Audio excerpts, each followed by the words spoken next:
नमस्कार। आज हम बात करेंगे भारतेंदु हरिश्चंद्र की, जिन्हें अक्सर आधुनिक हिंदी साहित्य का पितामह कहा जाता है। हमारे पास जो जानकारी है वो उनके जन्म से लेकर उनकी लिखाई और उस समय के समाज पर उनके असर तक काफ़ी कुछ बताती है। और हमारा मकसद है ये समझना कि भारतेंदु इतने महत्वपूर्ण क्यों हैं, कैसे उन्होंने सिर्फ 34 साल की छोटी सी उम्र में हिंदी लिटरेचर का पूरा नक्शा ही बदल दिया। तो चलिए शुरू करते हैं उनके शुरुआती जीवन से। उनका जन्म हुआ 1850 में काशी में, एक जाने माने वैश्य परिवार में। पिता थे गोपाल चंद्र गिरधरदास, जो खुद भी कवि थे। पर दुखद ये रहा कि भारतेंदु ने बचपन में ही अपने माता पिता को खो दिया। जी, और ये वो समय था 1857 का जो संग्राम हुआ था, उसके ठीक बाद का। देश में ना एक नई तरह की चेतना जाग रही थी। भारतेंदु ने क्वींस कॉलेज में एडमिशन तो लिया था। हाँ, पर उनका असली झुकाव आप कह सकती हैं सेल्फ स्टडी की तरफ था, स्वाध्याय पर। और कमाल की बात यह है कि उन्होंने कई भाषाएं सीखीं, संस्कृत, मराठी, बंगला, गुजराती, पंजाबी, उर्दू और अंग्रेजी भी। इतनी सारी भाषाएं? जी। और एक और दिलचस्प बात, सिर्फ 5 साल के थे जब उन्होंने एक दोहा बनाया और उनके पिता, जो खुद कवि थे, उन्होंने कहा कि ये तो सुकवि बनेगा। 5 साल की उम्र में? जी। ये तो सच में असाधारण है। अच्छा, एक बात बताइए, उनका नाम तो हरिश्चंद्र था जी। ये भारतेंदु नाम कैसे पड़ा? हाँ बिल्कुल, उनका असली नाम हरिश्चंद्र ही था। पर हुआ ये कि हिंदी साहित्य में उनका योगदान इतना बड़ा था और वो इतने ज्यादा लोकप्रिय हो गए थे कि 1880 में काशी के जो बड़े बड़े विद्वान थे, पंडित थे, उन सब ने मिलकर उन्हें भारतेंदु की उपाधि दी। अच्छा, भारतेंदु मतलब भारत का चांद? जी बिल्कुल, भारत का चंद्रमा। ये उनके साहित्यिक कद को दिखाता है। समझ गया। अच्छा, और ये जो कहते हैं कि वो आधुनिक हिंदी साहित्य के पितामह थे, इसका क्या मतलब है? ऐसा क्या खास किया उन्होंने? देखिए, भारतेंदु ना एक तरह से संधि बिंदु पर थे। रीतिकाल खत्म हो रहा था और आधुनिक काल की शुरुआत हो रही थी। रीतिकाल मतलब वो दरबारी कविता वाला दौर? जी हाँ, जहाँ ज्यादातर राजाओं की तारीफ, श्रृंगार, अलंकार, इसी पर जोर था। एक तरह की सामंती संस्कृति थी। भारतेंदु ने उस ढर्रे को तोड़ा। उन्होंने साहित्य में नए मॉडर्न विषय शामिल किए, जैसे देश प्रेम, समाज सुधार। मतलब उस समय के हिसाब से बिल्कुल नए टॉपिक्स। बिल्कुल नए। और सबसे अहम काम, उन्होंने गद्य के लिए, मतलब प्रोज के लिए, खड़ी बोली को स्थापित किया। खड़ी बोली, जो उस वक्त की फारसी उर्दू वाली भाषा से अलग थी। हाँ जी, वो आम लोगों की भाषा के ज्यादा करीब थी और हिंदी नाटक की नींव भी उन्होंने ही मजबूत की।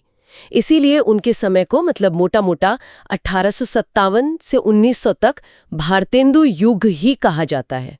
वो एक पूरे युग का नाम बन गए। तो उस वक्त जब ज्यादातर कविता ब्रज भाषा में लिखी जा रही थी, तब गद्य के लिए खड़ी बोली को लाना, इसमें कोई मुश्किल नहीं आई होगी? देखिए, चुनौतियां तो जरूर रही होंगी। कोई भी नई चीज आसानी से स्थापित नहीं होती। पर भारतेंदु का प्रभाव इतना था, उनकी लेखनी में इतना दम था, कि खड़ी बोली धीरे धीरे गद्य की मुख्य भाषा बन गई। और वो खुद भी तो कितने वर्सेटाइल थे, कवि भी, नाटककार भी, निबंधकार, पत्रकार, एडिटर, सब कुछ। हाँ, ये तो है। उन्होंने पत्रिकाएं भी तो निकाली थी, कवि वचन सुधा। जी, कवि वचन सुधा, हरिश्चंद्र मैगजीन, और खास तौर पर महिलाओं के लिए बालाबोधिनी पत्रिका। बालाबोधिनी महिलाओं के लिए अलग से? ये तो जमाने के हिसाब से बहुत बड़ी बात रही होगी। बहुत बड़ी बात थी। ये दिखाता है कि वो सिर्फ लिखते नहीं थे, समाज सुधार को लेकर कितने गंभीर थे। और उनका लिखा हुआ साहित्य भी तो बहुत विशाल है। हाँ, बिल्कुल। लिखा तो उन्होंने बहुत है। दिलचस्प ये है कि कविता ज्यादातर ब्रजभाषा में है, पर गद्य के लिए उन्होंने खड़ी बोली को ही चुना। उनके नाटक तो आज भी बहुत रेलेवेंट लगते हैं, जैसे भारत दुर्दशा। हाँ, सुना है मैंने, देश की हालत पर। जी, देश की उस समय की जो दयनीय हालत थी, उसका बड़ा मार्मिक, दिल छू लेने वाला चित्रण है। फिर अंधेर नगरी है, वो तो एक तरह का सटायर है, व्यंग्य। अच्छा, किस पर? शासन की जो व्यवस्था थी, जो मूर्खता थी, उस पर। और वैद्य की हिंसा हिंसा ना भवति में धर्म के नाम पर जो पाखंड होता है, उस पर चोट की है। उन्होंने अनुवाद भी किए, जैसे संस्कृत से मुद्रा राक्षस का और शेक्सपियर के मर्चेंट ऑफ वेनिस का दुर्लभ बंधु नाम से। अरे वाह, मर्चेंट ऑफ वेनिस का भी? जी। और कविता में प्रेम माधुरी, प्रेम सरोवर जैसी रचनाएं हैं, वर्षा विनोद है। और खड़ी बोली में भी कविता लिखी, फूलों का गुच्छा।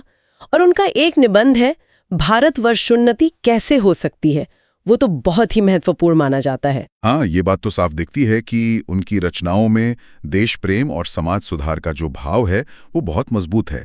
बिल्कुल, उन्होंने अंग्रेजी राज का जो शोषण था, जो आर्थिक लूट थी, उसको उजागर किया।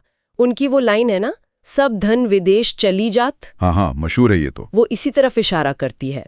उन्होंने धार्मिक और सामाजिक पाखंड पर भी खूब लिखा।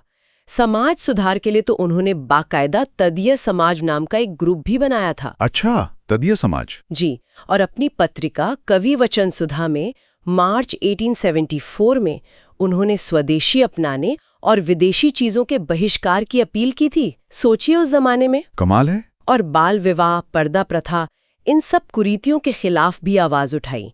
इतना ही नहीं, जब हंटर कमीशन आया था शिक्षा व्यवस्था को देखने, तो उन्होंने उसके सामने गवाही दी थी कि हिंदी को राष्ट्रभाषा बनाया जाए और अदालतों में इस्तेमाल किया जाए। वाह। उनकी वो पंक्ति तो जैसे उनका मोटो ही बन गई, निज भाषा उन्नति अहे, सब उन्नति को मोल।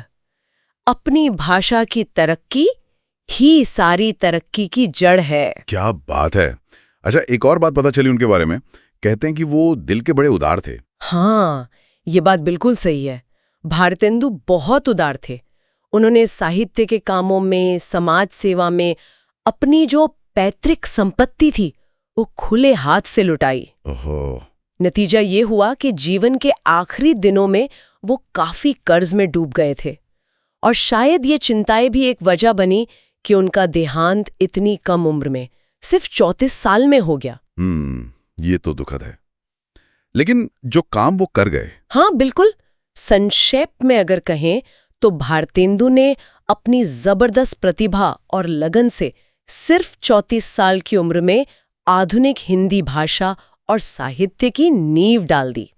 उसे देश और समाज के सवालों से जोड़ा और आने वाली पीढ़ियों के लिए एक रास्ता बना दिया। सही मायनों में एक युग बनाने वाले, एक युग प्रवर्तक थे वो। उनकी विरासत तो हमेशा याद रखी जाएगी। और जाते जाते एक सवाल मन में आता है, सोचने वाली बात है कि अगर भारतेंदु को सिर्फ 34 साल नहीं बल्कि और लंबा जीवन मिलता तो आज हमारी हिंदी, हमारा साहित्य, हमारा समाज, उसका स्वरूप शायद कुछ और होता। ये सोचने वाली बात है। बहुत बहुत धन्यवाद इस गहरी और दिलचस्प चर्चा के लिए। भारतेंदु जैसे नायकों को समझना वाकई हमें अपनी जड़ों से जोड़ता है। और अगर हमारे सुनने वालों को ये बातचीत जानकारी भरी और दिलचस्प लगी हो तो कृपया हमारे चैनल को सब्सक्राइब करें और इस वीडियो को लाइक जरूर करें।